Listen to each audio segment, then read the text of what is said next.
The car was sitting in front of a shop like it knew his routine, but it was so big and peculiar that it stood out like a sore thumb to him.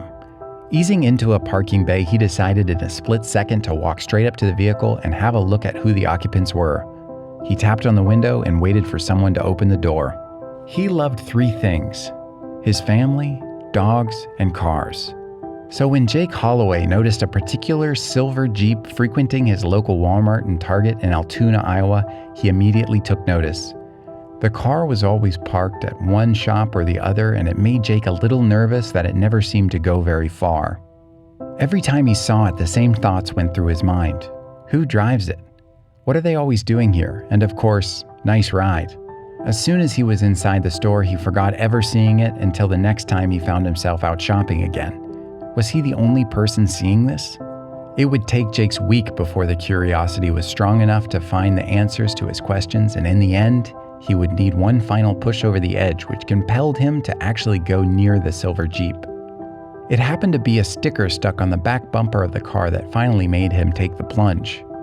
It was a day like any other, except this time the Jeep was parked very close to where Jake parked. That's how he saw what he did. Proudly there for the world to see, an "I served in Iraq" decal sticker. Jake couldn't take it anymore. He had to know what the story was behind this Jeep and hanging out at Walmart. He parked the car. Before he could talk himself out of it, he quickly got out of his Toyota, slamming the door shut behind him.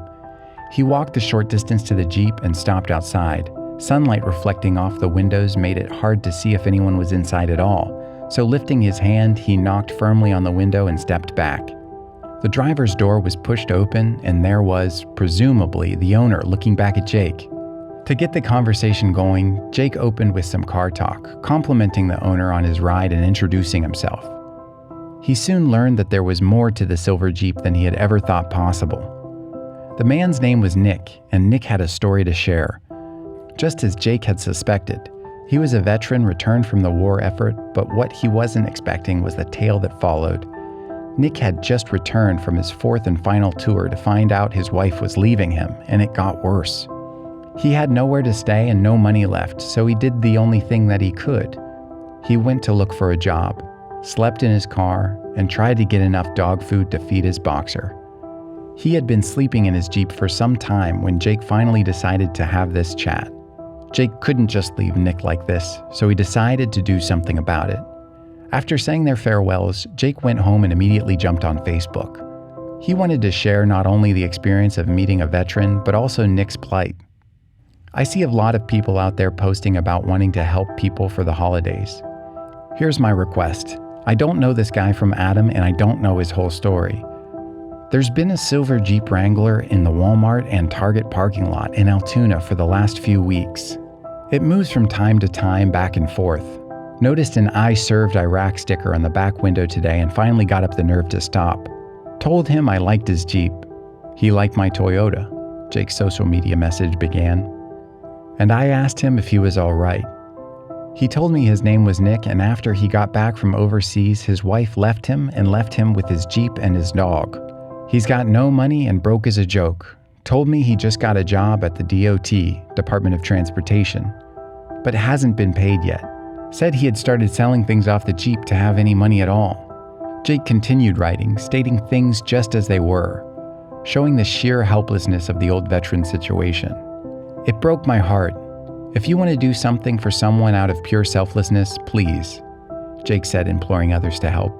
If you see him, out of the kindness of your heart, do something nice for him or his best friend, the boxer dog. Few bucks, a gift, some dog food. That's my request.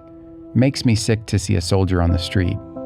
Jake's post soon made its way to almost everyone in Altoona, and hearing about Nick's tragic situation, a small army of people were lining up to do what they could for him. It seemed the story touched everyone's hearts, and the community responded in a huge way. Within just a few short hours, things started happening.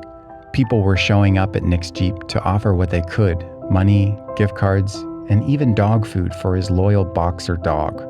The biggest gift was a weeks-long, fully paid stay at a hotel for Nick and his dog. Nick now has a warm place to rest, and his best friend is taken care of. Did you like the story? Check out our channel for more.